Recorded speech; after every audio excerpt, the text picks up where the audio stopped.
اعوذ باللہ من الشیطان الرجیم بسم اللہ الرحمن الرحیم۔ السلام علیکم ورحمۃ اللہ وبرکاتہ۔ پیارے دوستو، آج آپ کے لیے ویڈیو لے کے آئے ہیں مسلمہ کذاب کا قصہ، چھوٹے مدیان نبوت کا فتنہ۔ آپ صلی اللہ علیہ وآلہ وسلم کی حیات طیبہ میں ہی جھوٹے مدیان نبوت کا فتنہ نمودار ہو چکا تھا۔ چنانچہ آپ صلی اللہ علیہ وآلہ وسلم کی حیات طیبہ میں مسلمہ کذاب نے جھوٹی نبوت کا دعویٰ کر دیا۔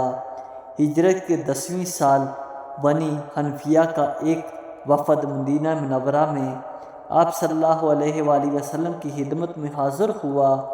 اس وفد میں مسلمہ کذاب بھی شامل تھا۔ تمام افراد نے اسلام قبول کیا۔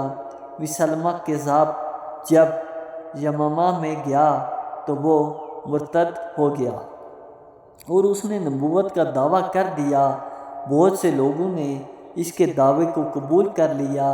چنانچہ اس نے اپنی قوم کے 10 افراد کو سفیر بنا کر حضور اقدس کے پاس بھیجا اور ان کے ہاتھ ایک خط بھیجا جس میں تحریر تھا کہ میں آپ کے ساتھ نبوت میں شریک ہوں، نصف دنیا آپ کی ہے اور نصف میری ہے۔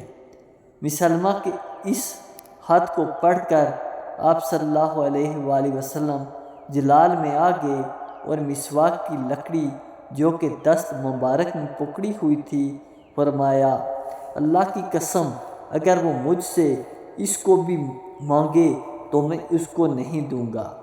پھر آپ صلی اللہ علیہ وآلہ وسلم نے کاسدوں سے پوچھا، تم اس بارے میں کیا کہتے ہو؟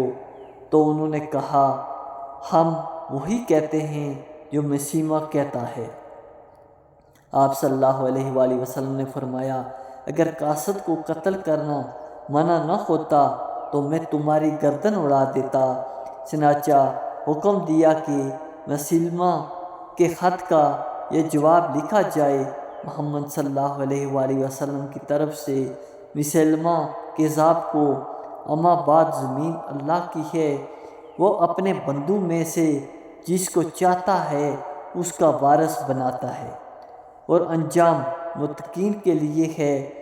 آپ صلی اللہ علیہ وآلہ وسلم کے واضح جواب کے باوجود مسلمہ کذاب اپنے دعویٰ پر قائم رہا، یہاں تک کہ آپ صلی اللہ علیہ وآلہ وسلم نے اس جہاں سے رحلت فرمائی تو مسلمہ کذاب نے نبوت کے دعوے میں تیزی دکھانا شروع کر دی، یہاں تک کہ 1 لاکھ سے زائد افراد اس پر ایمان لے آئے۔ مسلمہ کذاب جادو اور شعبدہ بازی کا فن جانتا تھا جس سے لوگ جلد اس کے جال میں پھنس جاتے تھے۔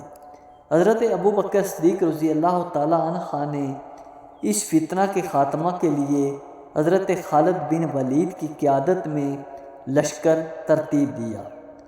مرتدین کی سرگوبی اور قلعہ کما کے لیے حضرت ابوبکر رضی اللہ تعالیٰ عنہ نے 11 لشکر تیار کیے تھے۔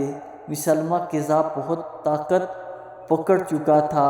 20,000 سے زیادہ لوگ مسلمہ کذاب کے مارے گئے جبکہ مسلمان شہداء کی تعداد 1200 کے لگ بھگ تھی۔ ان شہداء میں 700 صحابہ کرام کے حافظ تھے۔ اس لڑائی میں مسلمہ کذاب حدیقہ الموت میں چھپ گیا۔ مسلمانوں کی ایک جماعت اس کے پیچھے گئی اور اس باغ میں شدید جنگ ہوئی۔ حضرت وحشی رضی اللہ تعالیٰ عنہ جو کہ اسلام قبول کر چکے تھے نے مسلمہ کذاب پر حربہ پھینکا جو اس کے سینے میں اتر گیا اور پشت کی طرف سے نکل گیا۔ ایک انصاری مرد نے اس سے تلوار مار کر موت کے گھاٹ اتار دیا۔ مسلمہ کذاب کی بیوی سجا جو کہ خود نبوت کی دعوے دار تھی، وہ بھاگ کر بصرہ میں چھپ گئی اور روپوشی کے عالم میں کچھ دنوں بعد مر گئی۔ اسی طرح مسلمہ کذاب کے فتنے کا ہمیشہ کے لیے خاتمہ ہو گیا۔